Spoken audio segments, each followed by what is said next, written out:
સ્થાનિક સ્વરાજની ચૂંટણીની સાથે જ પક્ષપલટાની મોસમ પણ પૂર બહારમાં ખીલી છે। કપડવંજ તથા કઠલાલમાં તાલુકા પંચાયતની ચૂંટણી છે। એ પહેલા જ કપડવંજ તાલુકાના કોંગ્રેસના 200 જેટલા કાર્યકરો ભાજપમાં જોડાતા ખળભળાટ મચી ગયો।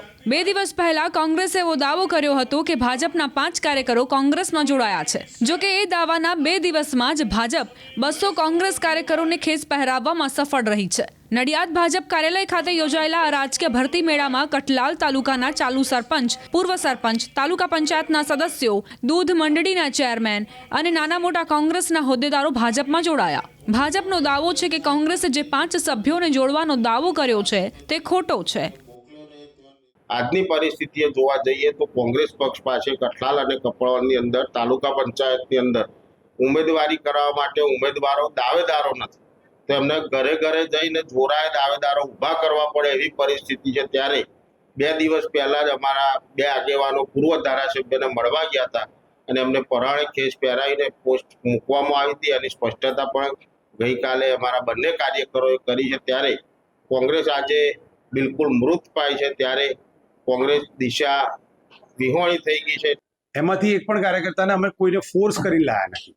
જે લોકોને પોતાની પાર્ટીના સિદ્ધાંતો અને એની વિચારધારાથી તકલીફ છે અને ભારતીય જનતા પાર્ટીની વિકાસની રાજનીતિ, સેવાની રાજનીતિ અને સરકારોના કામ વિકાસને ધ્યાને લઈ એ લોકો અમારા ધારાસભ્યની આગેવાનીમાં આજે ભારતીય જનતા પાર્ટીમાં જોડાયા છે।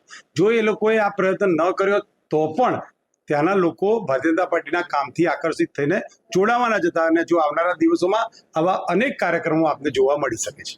જો કોઈના ખોટા વાતનો જવાબ આપવો એ જરૂરી નથી હોતો, પણ તમે આ પ્રશ્ન કર્યો છે એટલે હું જવાબ આપી દઉં કે 5 માંથી 3 લોકો ભારતીય જનતા પાર્ટીના સભ્ય નહોતા અને જે 2 લોકો ગયા હતા એ લોકો એમના અંગત કામે પૂર્વ ધારાસભ્યને મળવા ગયા હતા અને એમણે ફોટો પડાવી અને એમાં જોડાણ કર્યું છે એ રીતે જાહેર કર્યું, જેની સ્પષ્ટતા ગઈકાલે આપ સૌના માધ્યમથી કરી દેવામાં આવી છે।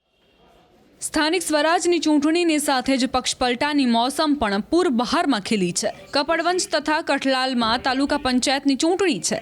એ પહેલા જ કપડવંજ તાલુકાના કોંગ્રેસના 200 જેટલા કાર્યકરો ભાજપમાં જોડાતા ખળભળાટ મચી ગયો। 2 દિવસ પહેલા કોંગ્રેસે એવો દાવો કર્યો હતો કે ભાજપના 5 કાર્યકરો કોંગ્રેસમાં જોડાયા છે। જો કે એ દાવાના 2 દિવસમાં જ ભાજપ 200 કોંગ્રેસ કાર્યકરોને ખેસ પહેરાવવામાં સફળ રહી છે। નડિયાદ ભાજપ કાર્યાલય ખાતે યોજાયેલા આ રાજકીય ભરતી મેળામાં કઠલાલ તાલુકાના ચાલુ સરપંચ, પૂર્વ સરપંચ, તાલુકા પંચાયતના સદસ્યો, દૂધ મંડળીના ચેરમેન અને નાના મોટા કોંગ્રેસના હોદ્દેદારો ભાજપમાં જોડાયા। ભાજપનો દાવો છે કે કોંગ્રેસે જે 5 સભ્યોને જોડવાનો દાવો કર્યો છે તે ખોટો છે। આજની પરિસ્થિતિએ જોવા જઈએ તો કોંગ્રેસ પક્ષ પાસે કઠલાલ અને કપડવંજની અંદર તાલુકા પંચાયતની અંદર ઉમેદવારી કરવા માટે ઉમેદવારો દાવેદારો નથી, તો એમને ઘરે ઘરે જઈને જોરાએ દાવેદારો ઊભા કરવા પડે એવી પરિસ્થિતિ છે। ત્યારે 2 દિવસ પહેલા જ અમારા 2 આગેવાનો પૂર્વ ધારાસભ્યને મળવા ગયા હતા અને એમને પરાણે ખેસ પહેરાવીને પોસ્ટ મૂકવામાં આવી હતી। એની સ્પષ્ટતા પણ ગઈકાલે અમારા બંને કાર્યકરોએ કરી છે। ત્યારે કોંગ્રેસ આજે બિલકુલ મૃત પાય છે। ત્યારે કોંગ્રેસ દિશા વિહોણી થઈ ગઈ છે। એમાંથી એક પણ કાર્યકર્તાને અમે કોઈને ફોર્સ કરી લાયા નથી। જે લોકોને પોતાની પાર્ટીના સિદ્ધાંતો અને એની વિચારધારાથી તકલીફ છે અને ભારતીય જનતા પાર્ટીની વિકાસની રાજનીતિ, સેવાની રાજનીતિ અને સરકારોના કામ વિકાસને ધ્યાને લઈ એ લોકો અમારા ધારાસભ્યની આગેવાનીમાં આજે ભારતીય જનતા પાર્ટીમાં જોડાયા છે। જો એ લોકોએ આ પ્રયત્ન ન કર્યો તો પણ ત્યાંના લોકો ભારતીય જનતા પાર્ટીના કામથી આકર્ષિત થઈને જોડાવાના જ હતા અને જો આવનારા દિવસોમાં આવા અનેક કાર્યક્રમો આપને જોવા મળી શકે છે।